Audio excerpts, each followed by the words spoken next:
I had nightmares all night, Holmes. As for you, I bet you didn't get a wink of sleep, did you? It's this chalk message business, isn't it? Among other things. And this lunatic is still running free. If only we knew what he looked like. But we do know, Watson. We have a fairly accurate description. I must have missed an episode of your adventures, Holmes. Not only have I heard you discredit the value of our eyewitnesses, but the few descriptions we do have don't seem to correspond. An inaccurate account can regain its value if we can discover why and to what extent the truth must be rewritten. We've learned a great many things tonight, and I'm able to tell you what our man looks like. Really? Yes, and we're going to need a few things, Watson. Find me 3 mannequins, my worker's costume, my 3 full wigs, one of your worn garments, yes, that can be used for the workman's outfit, and one of your old suits. Oh, and my Deerstalker, the one I never wear, but everyone seems to think I wear day and night.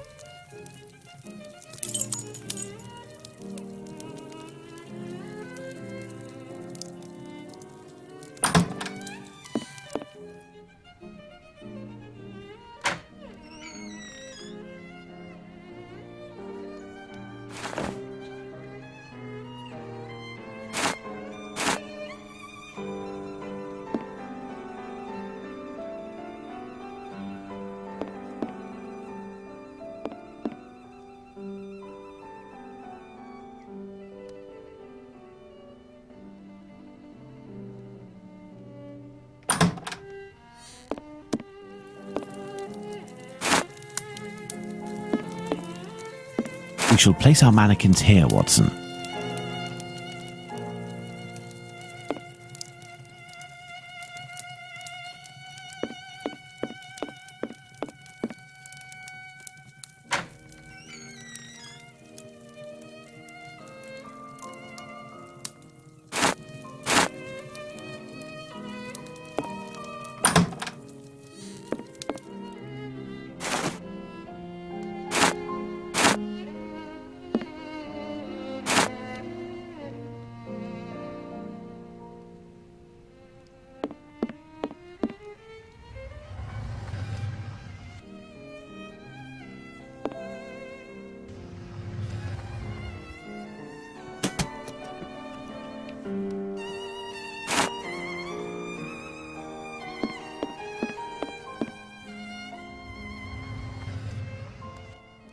A wig.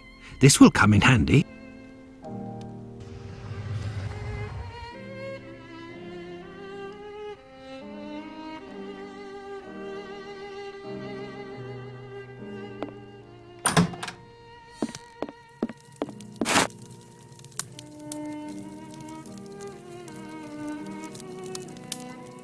So, as for one of the murders, we have no witnesses whatsoever. As for the 3 other, we have at least one person who claims to have seen the victims talking to a man a few minutes before their death. Do you remember whom these would be, Watson?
Bravo, Watson. There are our 3 witnesses.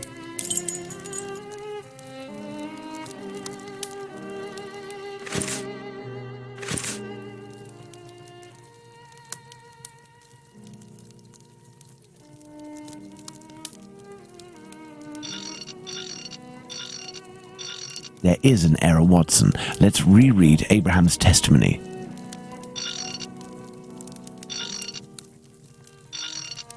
Indeed, Watson, that's the right size for Abraham's mannequin. The account given by Mr. Solomonovich's friend is incorrect in at least one point. The first Joseph said that the man was at least 5 foot 7 inches tall.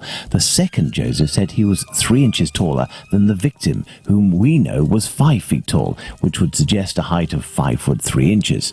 Don't forget that it was this second Joseph who attracted his friend's attention towards the couple on the other side of the road. We can assume he got a very good look at them.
There we are. Magnificent.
Excellent. Now, on to the next step.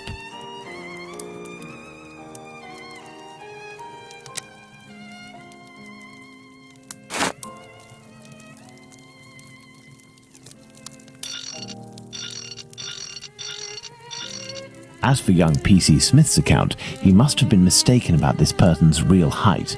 It is only an inch or two after all, and we can attribute the same height as the other two.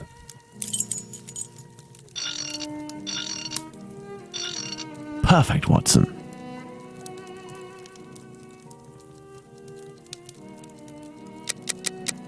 Bravo, Watson. Our mannequins have been recreated based on the correct accounts. Now, Watson, let's see in what ways these statements differ and how the witnesses could have been mistaken. Let's look at these wigs and moustaches. Let's start by taking the first Joseph's testimony, who saw the man head-on in a well-lit spot and in which he noted fair hair. Now, let's consider the same person, but in the lighting and angle of the other two witnesses, in the darkness of night, with poor artificial lighting from above. Put out the light, Watson.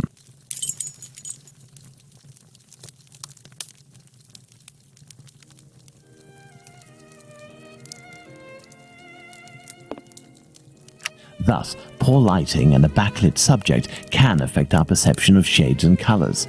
The wigs from Abraham's mannequin took on the same colour as the other three. The three testimonies, therefore, don't contradict one another, and we can apply the same facial hair to all three mannequins. Turn on the light, Watson.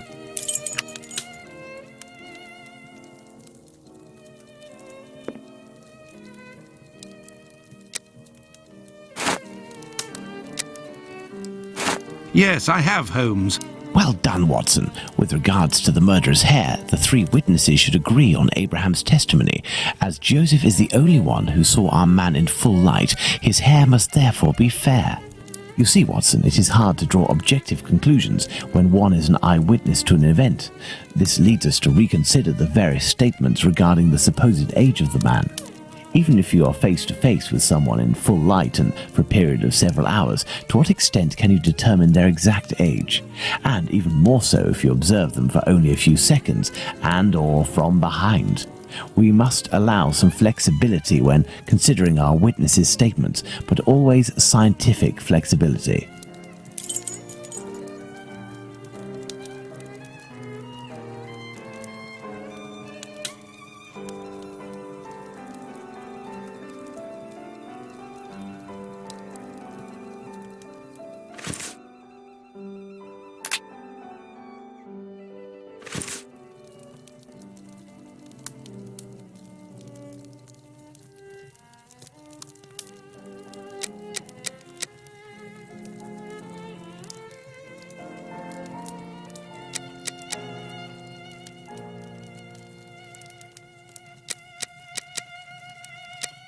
Perfect, Watson.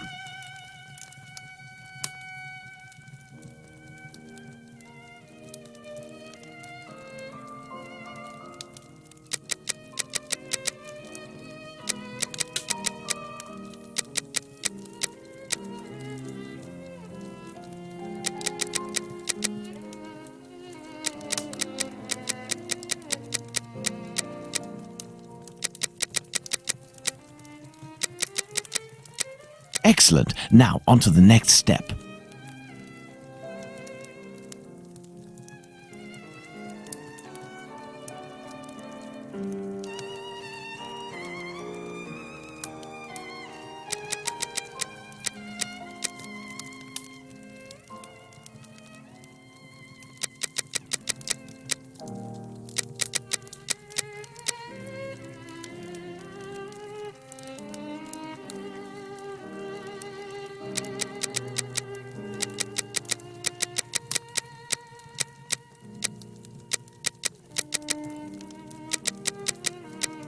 There we are. Magnificent.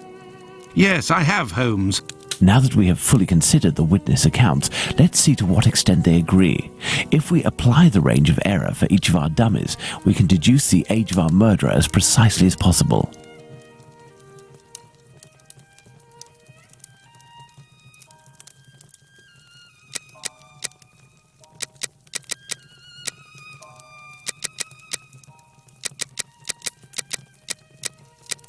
Perfect, Watson. Within a margin of 1 year, Watson, the age of our murderer is 33 years old. But the man described by Smith was dressed respectably, whereas the other two were poorly dressed. Indeed, but Whitechapel's respectively could quite easily describe the Sunday bests that all lower-class men own. Now, let's place ourselves in the shoes of Liz Stride's killer. He has just slain his victim and sees Louis Diemschutz discover her body. Our killer is at great risk if he stays in the area. He therefore gets away from this spot. But he wants to kill again. However, he might have been spotted in the area before having committed the murder by a constable on his round, perhaps, who managed to get his description. What do you think the killer will do?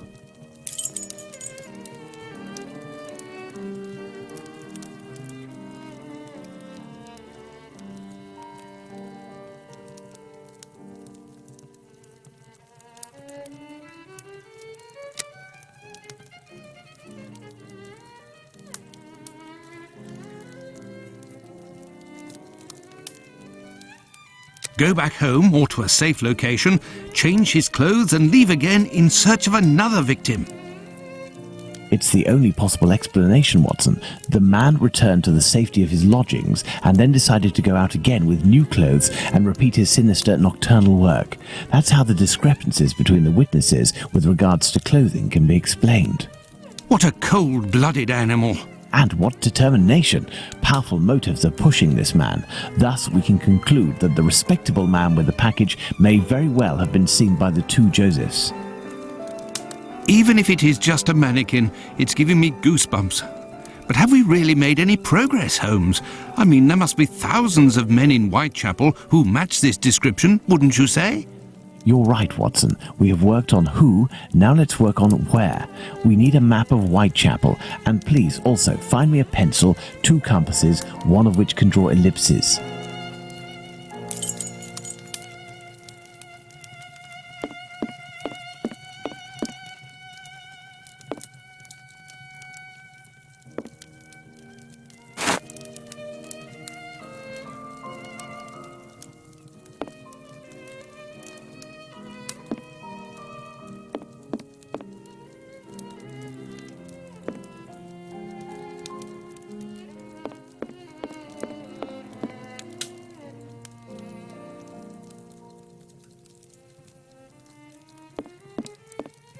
I am in need of something.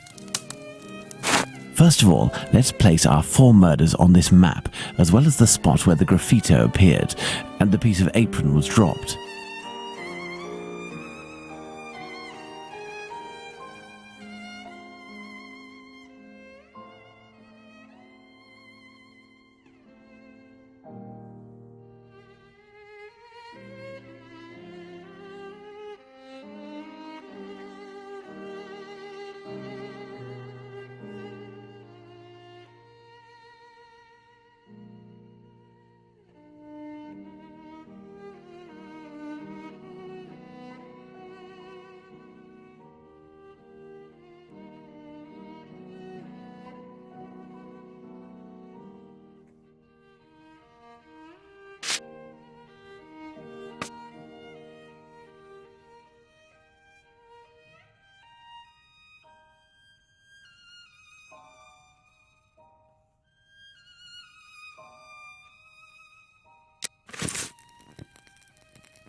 Perfect, Watson. Let's connect each crime scene to the one out of the others that is the furthest.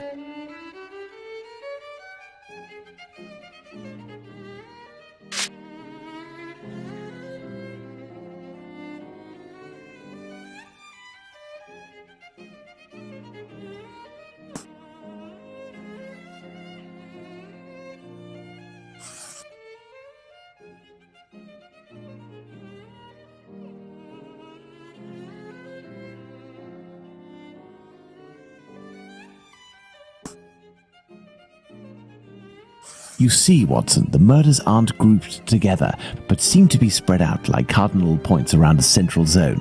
The killer obviously wanted to avoid returning to the previous scenes of his crimes, assuming that they would be more closely watched, or that he could be recognized. So, the killer lives at the center of this cross? In the vicinity, most certainly, but how near? We cannot afford to get it wrong. If you concentrate, Watson, you will notice that the murders are roughly equidistant from the intersection point of the diagonals. Let's focus on the night of the double murder. Remember, Watson, it took us 20 minutes to get from Dutfield's Yard to Mitre Square. Let's draw a line from one to the other.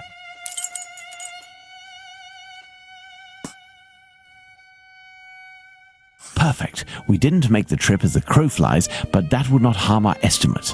Let's suppose the killer left Dutfield's Yard at 1 a.m. and arrived in Mitre Square at 1:35 a.m. when he was seen by the two Josephs. If he took 5 minutes to change his clothes, that leaves a range of 10 minutes to determine where this man's lodgings are.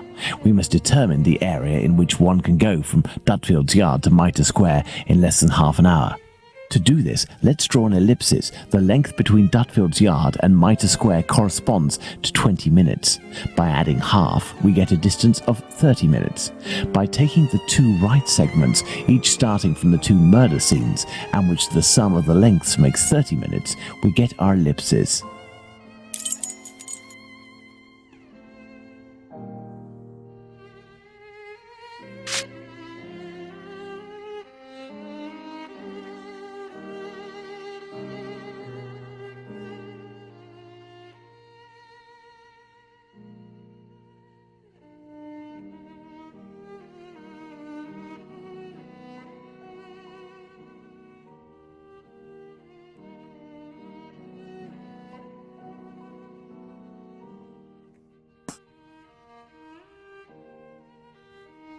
There we are, Watson. Our killer lives in this area. It's still rather a vast area, Holmes. Yes, indeed.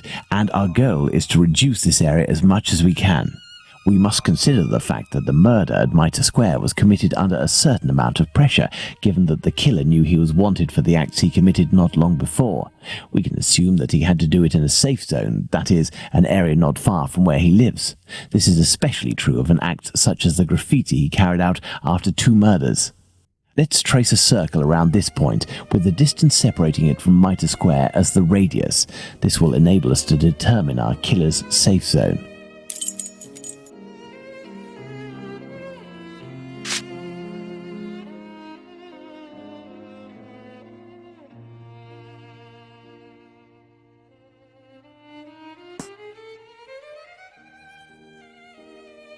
Our killer must surely live inside this circle. Now, let's intersect it with the ellipsis that we previously determined.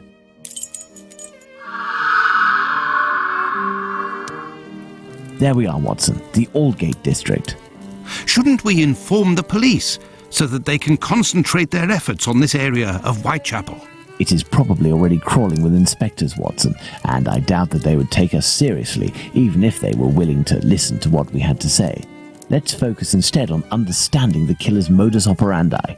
We know our murderer preys on prostitutes who are penniless, weak, sick, or alcoholic, that he distracts them the moment before killing them, and that he left an anonymous message inciting anti-Semitic hatred at the entrance of a building occupied by Jews. How would you describe this man?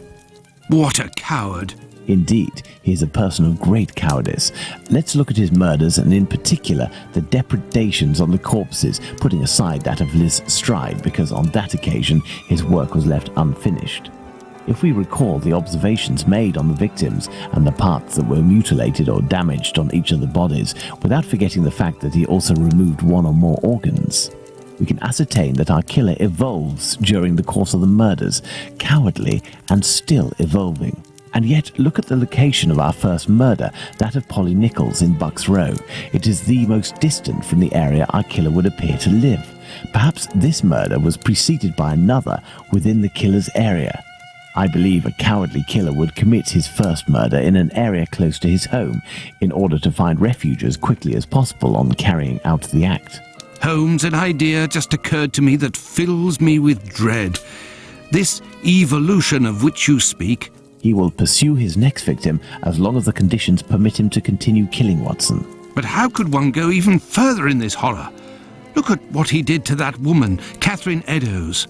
In order to avoid having to answer that question, we must act with haste and planning. Watson, I suggest you inform yourself on the mutilations sustained by the victims. We played with the idea that this could be an act of vengeance against prostitutes. If the mutilations correspond to areas affected by a specific pathology, perhaps the killer wanted to give an eye for an affliction he felt the prostitutes he knew were responsible for. And this trail leading to Dr. Tumblety, Holmes? I also have a few things to look into in the meantime. I still have a primary witness to track down, not to mention old trails I've yet to pursue. See you soon, Watson. When we first spoke about the Bucks Row murder with Watson, he was reading a newspaper, The Star, dated September 1st, 1888, I believe, which mentioned similar murders in the preceding months.